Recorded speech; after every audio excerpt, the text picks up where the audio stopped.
नमस्कार दोस्तों, स्वागत है आप सभी का आपके अपने YouTube चैनल उदय एजुकेशन में। मैं हूं आपका साथी उदय राणा। साथियों, प्री डीएलएड एग्ज़ाम 2020 जिसमें हिंदी के आपके 30 प्रश्न पूछे गए थे, उनकी मैं आंसर की लेके आया हूं।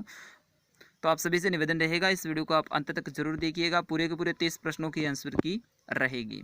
तो प्रश्न संख्या 171 आपका पूछा गया था कि असंगत जो विकल्प है उसको चुनना था आपको।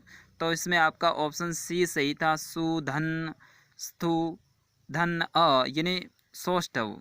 ये दोस्तों ऑप्शन सी में था आपका, ये सही था। अगला प्रश्न पूछा गया था 172 कि रामायण शब्द में प्रयुक्त प्रत्यय कौन सा है।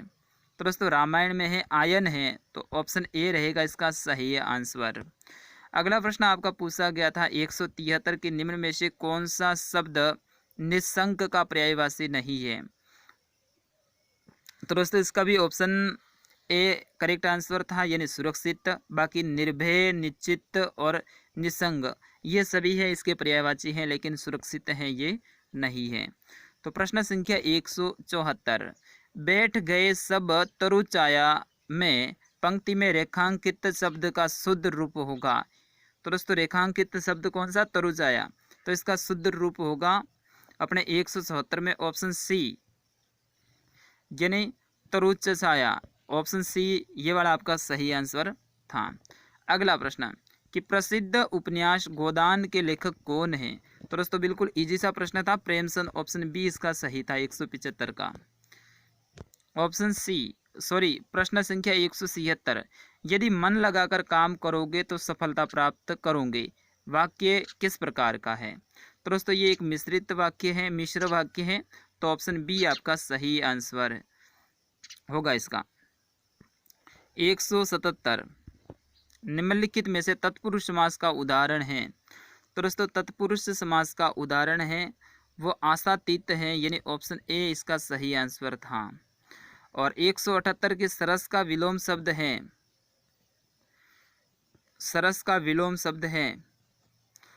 तो इसमें आपका ऑप्शन ए रहना चाहिए, निरस।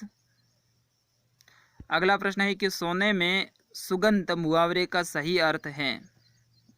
सोने में सुगंध मुहावरे का सही अर्थ है 169 का ऑप्शन सी रहेगा, सुंदर वस्तु में और गुण होना। अगला प्रश्न 180 कि अग्नि का पर्याय नहीं है, यानी इनमें से अग्नि का पर्यायवाची कौन सा नहीं है। तो दोस्तों मयूख ये अग्नि का पर्यायवाची नहीं है, बाकी पावक, वहीन और कुशानु ये सभी अग्नि के पर्यायवाची हैं। प्रश्न संख्या 181 कि कौन सा समस्त पद मध्य पद लोपी तत्पुरुष का उदाहरण नहीं है। थोड़ा सा इसमें दोस्तों डाउट है, फिर भी ऑप्शन डी आपका सही होना चाहिए, घृतांगना। प्रश्न संख्या 182 किस विकल्प में यह प्रत्यय का प्रयोग नहीं हुआ है। तो 182 में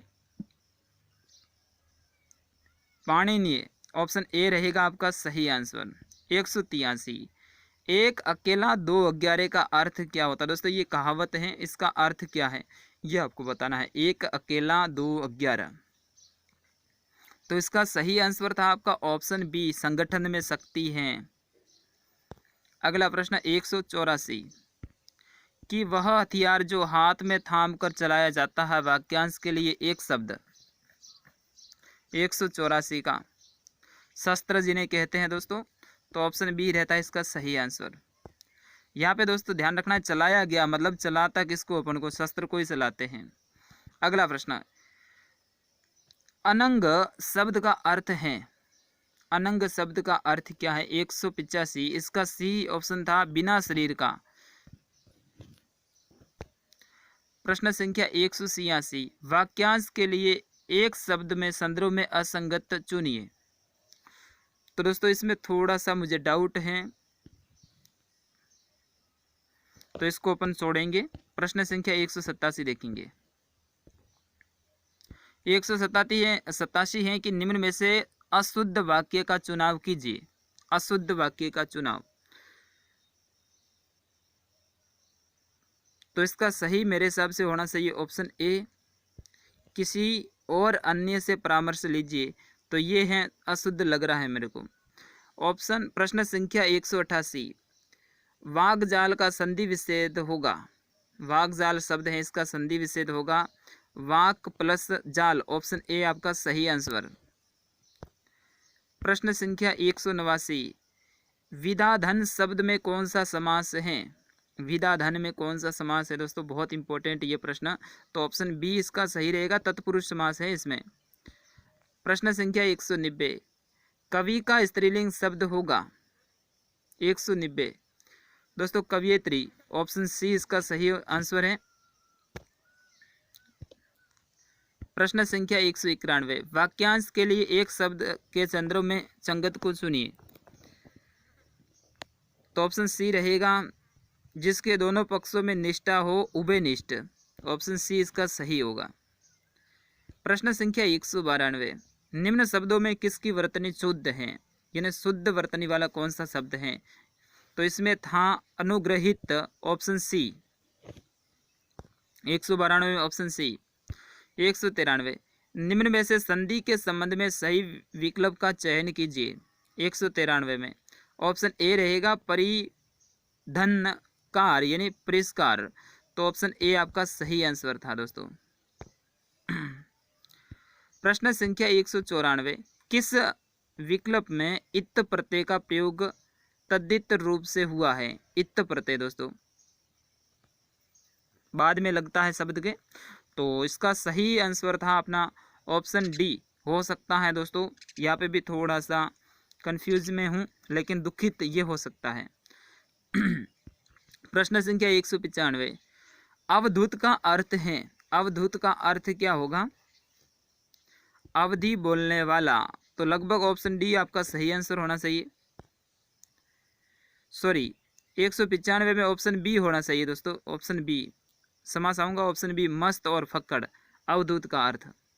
प्रश्न संख्या 196, निम्नलिखित में से कौन सा शब्द है वो नीर उपसर्ग से नहीं बना है? यानी 3 शब्द है दोस्तों बने हुए हैं, एक है इसमें नहीं है, तो वह है निरत। ठीक है। प्रश्न संख्या 197, अशुद्ध शब्द का चयन कीजिए। तो इसमें लगभग योग रूट है, ये हो सकता है। तो ऑप्शन सी आपका करेक्ट आंसर होना चाहिए लगभग।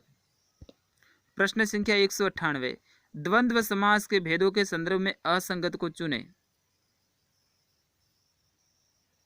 तो इसमें थोड़ा सा कंफ्यूज है, तो मैं इसका आंसर नहीं बताऊंगा। 199, अंधे की लकड़ी मुहावरे का सही अर्थ है। 199 का तो एकमात्र सहारा, जिसे अंधे की लकड़ी कहा जाता है, वो उसका एकमात्र सहारा। तो ऑप्शन सी इसका सही आंसर बिल्कुल करेक्ट आंसर रहेगा।